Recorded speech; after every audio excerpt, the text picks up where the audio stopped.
પેલા યતિ મહારાજ ધ્યાનસ્થ થઈને બેઠા, પણ યતિ મહારાજે કહ્યું, આત્મદેવ તારા આ જન્મમાં તો શું, પણ 7 જન્મ સુધી તારે કોઈ સંતાન પ્રાપ્તિ નથી. એ વખતે યતિ મહારાજ ને આત્મદેવ બ્રાહ્મણ કહેવા લાગ્યા, કાં તો મને દીકરો આપો ને કાં તો મને આત્મહત્યા કરવા દો. મેરે ભાઈ બહેન, આપણી સામે કોઈ આત્મહત્યા કરે ને આપણે એને મરવા દઈએ ને તો આપણને અડધું પાપ છે. કોઈ આત્મહત્યા કરતું હોય ને તેને બચાવી લેવું જોઈએ, મોટામાં મોટું પુણ્ય છે. એટલે યતિ મહારાજને વિચાર આવ્યો કે મેં મારી જિંદગીમાં જે તપ કર્યું છે ને તપના પ્રભાવે એને હું સંતાન પ્રાપ્તિ કરાવું.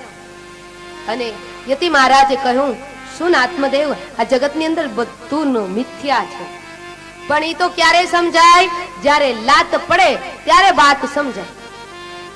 ચોરો બરાબર સાચવે નહીં, પછી